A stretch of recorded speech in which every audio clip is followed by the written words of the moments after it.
siswa bisa terbekalkan dengan baik gitu ya. Nanti ketika terjun di industri, itu tahu apa, yang harus dilakukan dan bagaimana mengatasinya, harapannya ke sana. Kemudian selama proses juga berkaitan dengan bagaimana pemantauan sistem prosesnya, pengontrolannya bagaimana terkait suhu, tekanan, level gitu ya. Nah, itu dampaknya langsung maupun tidak langsung seperti apa terhadap kondisi proses yang notabene bisa menimbulkan, hal-hal yang tidak diinginkan. Kemudian selama proses juga diharapkan mahasiswa itu tahu menganalisa resiko gitu ya, gitu. Salah satu pendekatan yang paling mudah gitu ya, analisa resiko adalah menggunakan konsep JSA, Job Safety Analysis. Itu paling paling sederhana ya, dan paling cepat, tetapi ada potensi dia, ada suatu kegiatan yang terlewatkan kalau JSA itu ya, gitu. Karena sifatnya apa yang terlihat itu yang dilakukan analisis begitu ya, tidak terstruktur dengan baik. Itu, kelebihan dan kekurangan dari JSA. Jadi dapat ditarik ya, benang merahnya bahwa untuk K3 itu identik dengan perlindungan individu ya, dari risiko langsung di tempat kerja. Jadi kalau selama proses itu menekankan pada pencegahan ya, kegagalan yang dapat berdampak luas baik pada, industri sendiri maupun kepada masyarakat sekitar. Jadi itu perbedaan utamanya ya, K3 dan selama proses. Makanya, untuk mata kuliah K3 itu dirubah namanya menjadi keselamatan industri kimia, begitu ya, gitu. Tapi keduanya saling mempengaruhi ya. Jadi, proses akan berpotensi,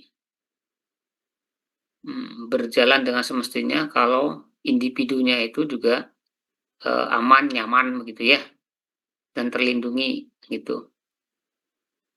Begitu pula sebaliknya, ya. Sistem proses aman, maka otomatis pekerjanya itu juga akan terlindungi dengan baik. Jadi saling, berkaitan sebenarnya ya gitu. Kalau K3 identik dengan personalnya, kalau proses berkaitan dengan prosesnya itu sendiri, ya. Nah,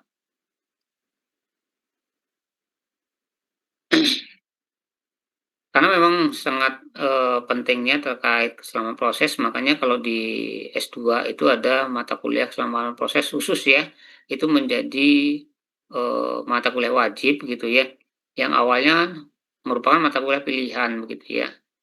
Jadi, setelah mendapat masukan dari pihak industri, kemudian alumni, maka meminta prodi itu supaya, mengubah mata kuliah pilihan selama proses menjadi mata kuliah wajib karena memang sangat penting begitu ya terkait dengan keselamatan proses.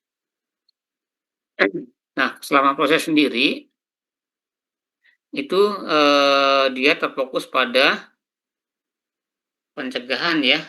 Tadi udah jelas sekilas dia itu, fokus pada pencegahan ya, pencegahan terjadinya kebakaran, pencegahan terjadinya ledakan, dan, mencegah terjadinya lepasnya bahan kimia gitu ya, yang bisa berdampak pada, eksiden ya, pada fasilitas proses yang ada, di industri, yaitu industri kimia itu ya. Jadi ke sana. Jadi fokus daripada keselamatan proses safety adalah mencegah terjadinya kebakaran, ledakan, dan lepasnya bahan kimia dari fasilitas proses yang ada di industri kimia, begitu.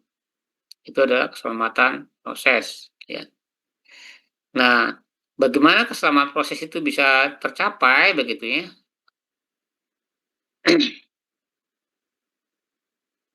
Nah, ciri-ciri keselamatan proses itu bisa tercapai kalau ya, kalau dia itu dampaknya itu bisa direduksi ya, potensi bahayanya itu mendekati resiko yang bisa diterima. Misalkan apa namanya, lepasnya bahan kimia terhirup oleh manusia, kemudian manusianya tidak menyebabkan kematian ataupun tidak menyebabkan sakit, ya. Artinya bahwa konsentrasi yang lepas ke lingkungan itu sangat rendah, ya. Nah itu, artinya bahwa, eee, keselamatan proses itu bisa tercapai, ya. Intinya bahwa, ketika kita bisa mereduksi potensi bahaya dari suatu, lepasnya bahan kimia, sampai mencapai kondisi yang aman begitu ya, buat manusia maupun makhluk hidup, artinya tindakan terkait dengan proses safety itu sudah berhasil begitu ya, gitu. Jadi keberhasilannya ke sana. Syukur-syukur, bisa hilang 100% gitu ya, gitu. Tapi kecil kemungkinan lah ya kalau bisa 100%. Nah, biasanya untuk bisa mereduksi sampai dengan, kondisi yang bisa diterima, itu tentunya ada suatu tindakan yang terstruktur, ya. Nah, biasanya di industri itu ada yang disebut dengan proses safety management. Kalau di K3 ada, sistem manajemen K3 ya, kalau di sini ada proses safety management. Jadi hampir sama ya dengan K3. Nah, apa itu PSM gitu ya, proses safety management, itu adalah suatu sistem manajemen yang terintegrasi untuk mengendalikan resiko yang muncul dari, bahaya daripada bahan kimia, ya, hasil daripada proses operasional, ya, yang mana,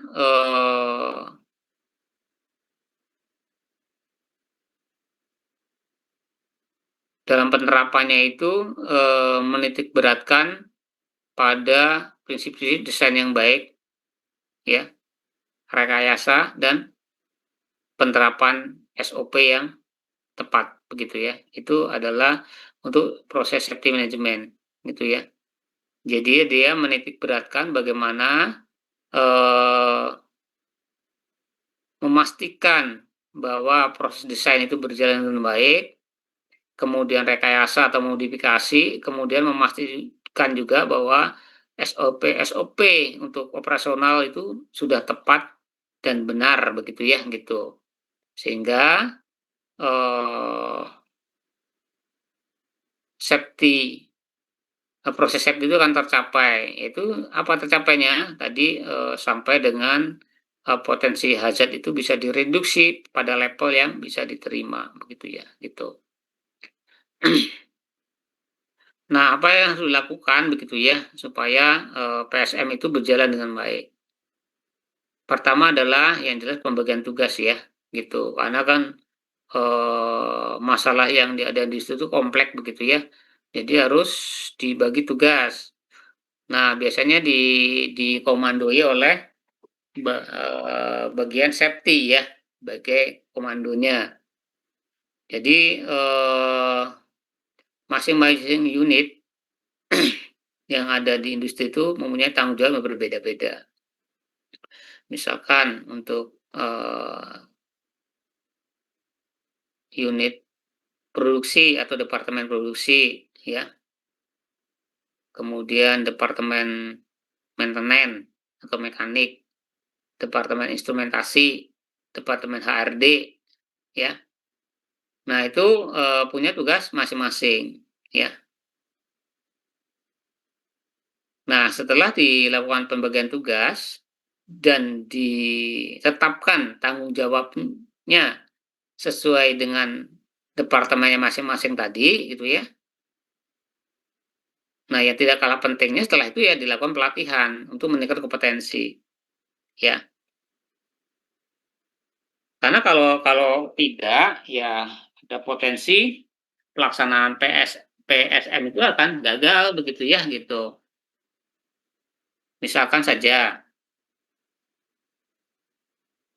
ketika operasional misalkan,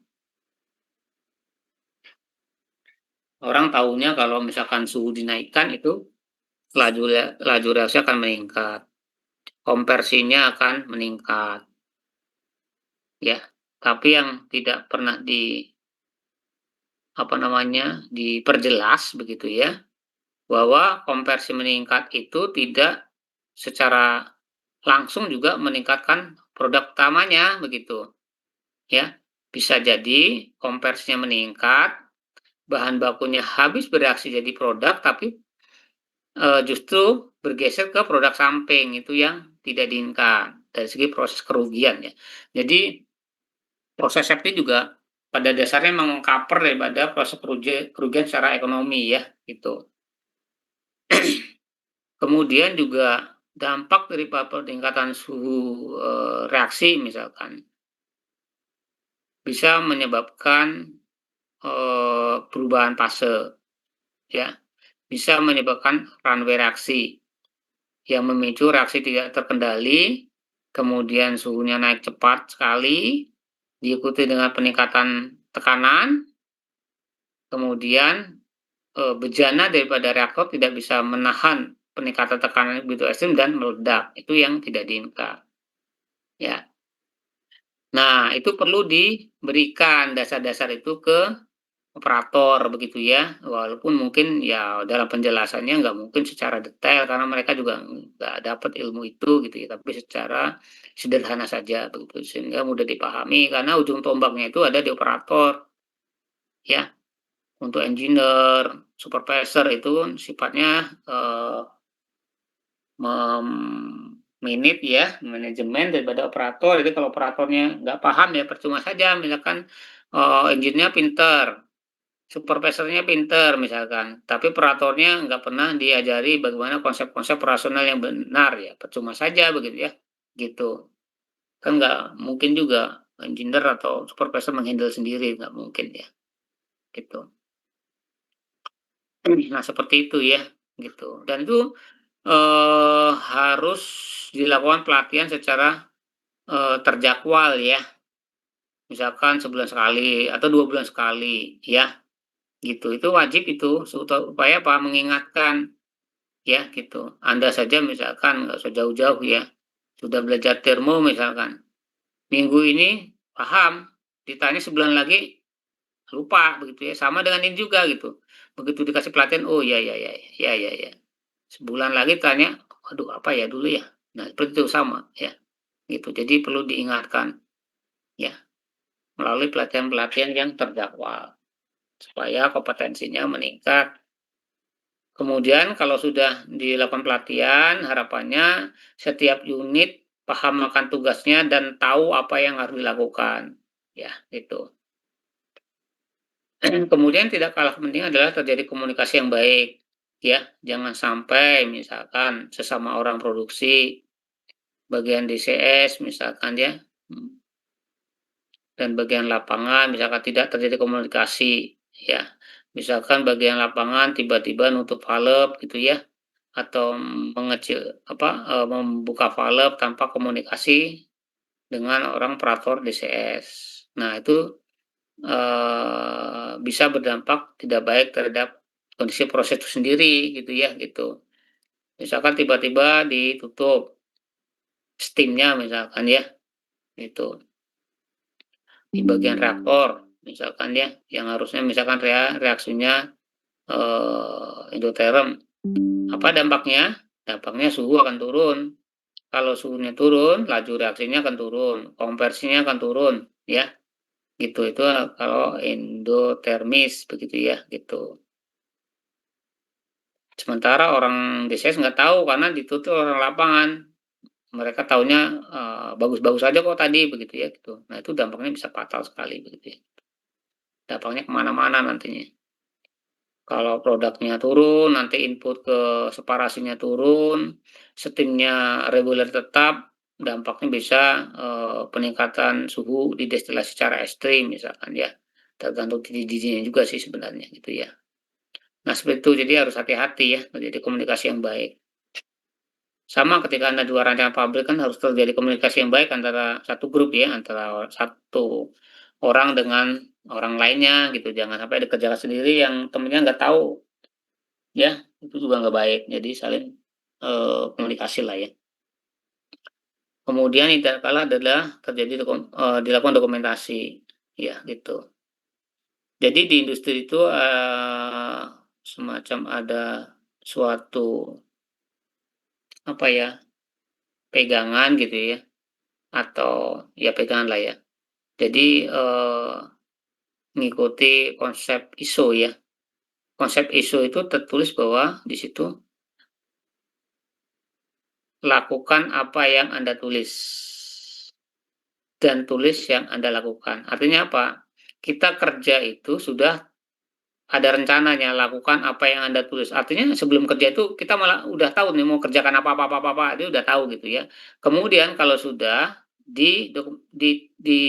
ditulis gitulah hasilnya. Misalkan tadi saya menjalankan pompa P101, udah terjawab pada jam 2 udah dilakukan. Kemudian yang tidak kalah penting dimonitor selama pompa itu jalan apa yang terjadi.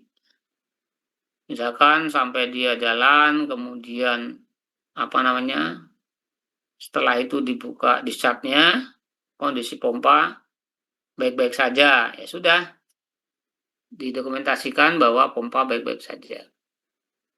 Tapi kalau misalkan tidak baik-baik saja ditulis gitu ya, sehingga tahu historinya. Oh, dulu tanggal sekian itu pernah kejadian bahwa ketika di-start pressure gauge dari pompa itu nggak mau naik, ya, pompanya, bersuara berisik dan bergetar. Nah, cara menanganinya dengan cara misalkan di-venting dan ternyata keluar gas daripada, sistem perpipaannya. Kemudian setelah keluar, pros tekanan naik lagi dan pompa berjalan dengan normal. Nah, histori itu penting. Ya nanti bisa jadi mungkin 1 tahun lagi akan kejadian yang sama. Nah, ketika Anda tulis itu, ya, Anda ingat dulu pernah kejadian gimana cara ngatasinnya, dibukalah itu, oh gini udah, berarti, eee, dengan Anda apik dari segi dokumentasi, maka bisa menyelesaikan permasalahan yang sama dengan cepat begitu ya ketika ada dokumentasi. Kalau tidak didokumentasikan, ya lagi-lagi otak manusia itu terbatas ya. Hari ini paham, oh ternyata begitu gampang lah, nggak sulit itu begitu doang gitu kan gitu. 1 tahun kemudian kejadian, dulu apa ya kok bisa ini saya udah begini nggak bisa-bisa, dulu apa ya gitu. Karena semakin lama kejadian, daya ingat kita semakin, eee, hilang gitu ya ininya, apa namanya, kemampuan ingat juga semakin berkurang begitu ya.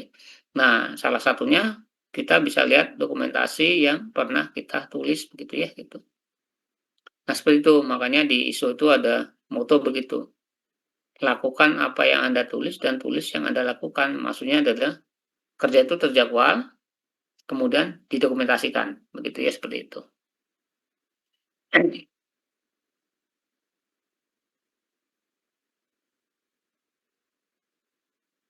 Nah, kemudian ada beberapa istilah dalam safety ya, yang perlu Anda, ketahui, karena ini juga sering terdengar ketika kita di industri sering ada istilah-istilah ini gitu ya, gitu.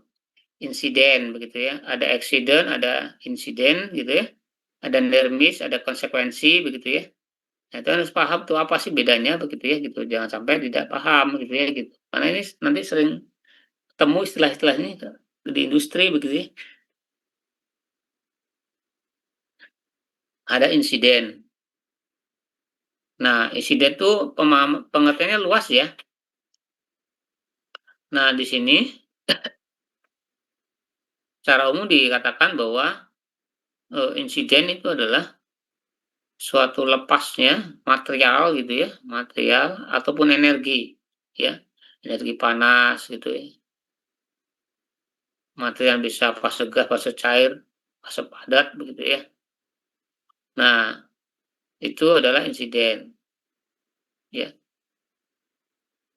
Nah, tetapi yang perlu digarisbawahi tidak semua kejadian itu memicu terjadi insiden, ya, gitu. Dan tidak semua insiden itu memicu terjadinya accident, ya, gitu. Nah, nanti kita pahami bersama begitu ya. Nah, di situ accident itu adalah eh, merupakan suatu apa ya, sequence event gitu ya, yang ujungnya itu sebenarnya ya. Jadi sebenarnya insiden yang ujungnya itu adalah eh, terjadi hal-hal yang tidak diinginkan gitu ya.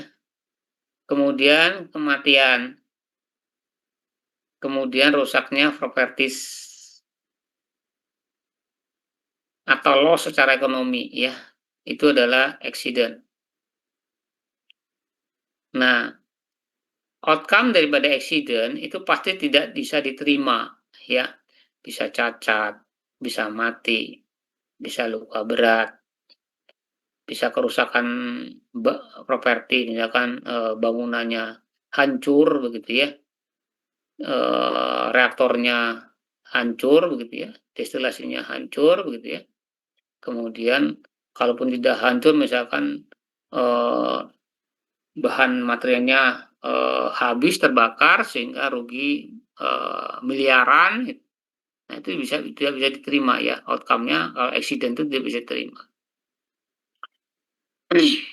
Nah, tadi dikatakan tidak semua event itu memicu terjadinya insiden. Nah, itu sering kali disebut dengan near miss ya. Near miss itu tidak ada outcome gitu ya. Misalkan saya jalan, kemudian hampir terpleset. Nah, kalau hampir terpleset berarti belum terpleset toh, gitu, dan tidak jatuh begitu. Nah, itu adalah near miss ya. Nyaris gampangannya ya, nyaris nyaris jatuh, nyaris terpleset gitu ya, nyaris terhantuk kepalanya misalkan. Nah, itu near miss begitu ya.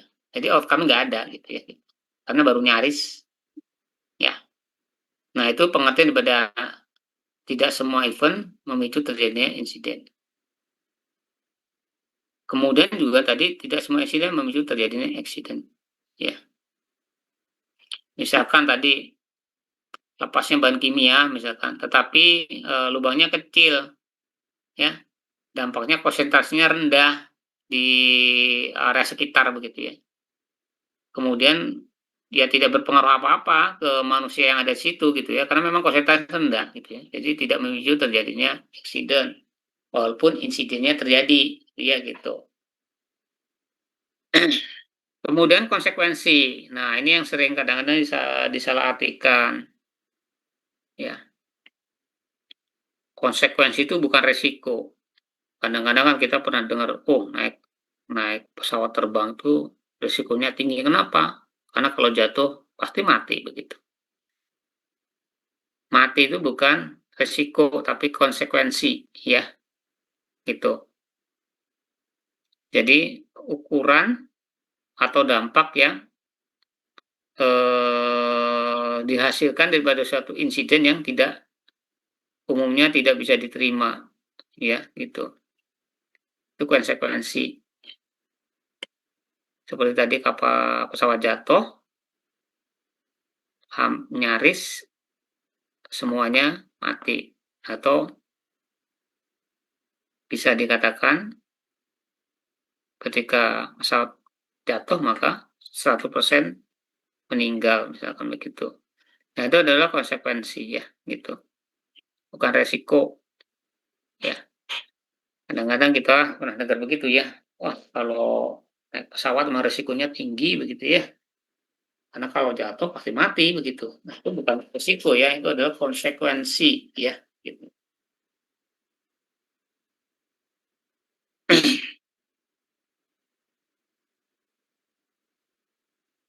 Nah, kemudian ada istilahnya resiko ya. Nah, ini baru tuh. Resiko itu ya ukuran gitu ya, untuk menggambarkan suatu kejadian pada manusia yang tidak bisa diterima, misalkan ya, kerusakan lingkungan, ekonomi loss, ya, ukuran ya, gitu. Kalau yang tadi dampaknya misalkan atau mengukur ya, resiko itu mengukur gitu ya. Kalau yang tadi, meninggal macam-macam itu adalah konsekuensi, ya. Nah, resiko sendiri itu sebenarnya hasil kali ya, antara konsekuensi dikali dengan probabilitas, itu adalah resiko. Misalkan begini, tadi dikatakan bahwa ketika pesawat jatuh itu, penumpangnya meninggal, ya, bisa dipastikan penumpangnya meninggal, itu konsekuensinya. Probabilitasnya gimana? Atau frekuensinya gimana untuk pesawat jatuh itu? Misal kejadiannya tidak tiap hari, tidak juga tiap tahun, tidak juga tiap 5 tahun, tapi misalkan ternyata kejadiannya per 10 tahun. Ya, nah misalkan penumpang di pesawat 300. Dalam 10 tahun mati 300 karena pesawat jatuh. 300 ya, dalam 10 tahun. Kemudian bus, ya. Bus tiap hari itu ada aja yang meninggal ya. Tiap hari tuh. Misalkan 2, 3 kalau sering kita dengar hampir tiap hari kita sering dengar berita itu ya.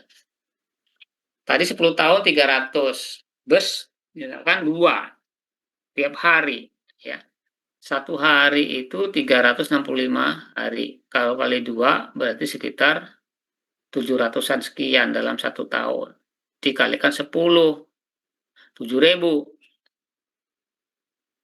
Berarti antara naik bus sama naik pesawat, kira-kira si resikonya 3 yang mana? Yang pesawat, Pak. Kenapa tuh? Kenapa? Oh, resikonya yang lebih tinggi yang mana? Resikonya ya, Pak? Ya, Kalau secara resiko lebih tinggi yang pesawat, karena kalau misalkan penyebab kematiannya itu kan kalau misalkan jatuh itu langsung meninggal. Kalau misalkan naik pesawat itu dia kalau misalkan naik sepeda dia itu jatuh hanya terluka gitu kan. oke. Nah, berarti belum ngena tadi ya.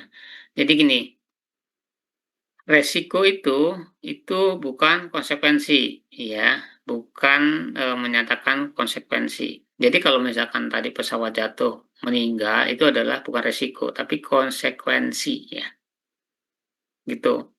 Perlu digarisbawahi bahwa meninggal itu adalah konsekuensi, bukan resiko ya. Resiko itu hasil kali antara konsekuensi dan frekuensi atau probabilitas. Saya beri contoh tadi, pesawat itu kalau jatuh 100% boleh dikatakan mati lah ya, meninggal. Tapi kejadiannya setiap 10 tahun sekali ternyata. Telah dilakukan pengamatan itu kejadian 10 tahun sekali.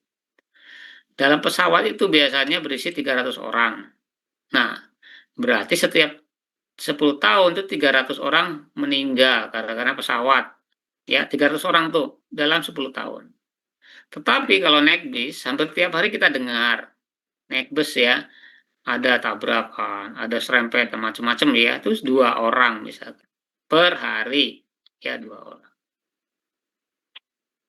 1 tahun itu 365 hari, kalikan 2, berarti sekitar 700-an sekian ya, 700 sekian. Itu naik bus ya. Nah, kalikan 10, berarti 7.000. Nah, berarti kalau kita kembali lagi ke konsep dasar resiko, berarti resiko naik bus itu jauh lebih tinggi daripada naik pesawat. Karena resiko tadi adalah konsekuensi dikali dengan frekuensi atau probabilitas. Ya, bisa dipahami ya. Yang lain ya. Ya, Pak. Ya. Jadi jangan lagi salah pemahaman ya. Jadi jangan Anda salah pemahaman bahwa resiko itu yang meninggal tadi, padahal itu bukan resiko tapi konsekuensi ya. Gitu. Karena resiko itu di dalamnya harus mengandung konsekuensi dan frekuensi, itu resiko ya. Selama tidak ada frekuensi atau probabilitas, itu namanya konsekuensi begitu ya. Nah, makanya eh,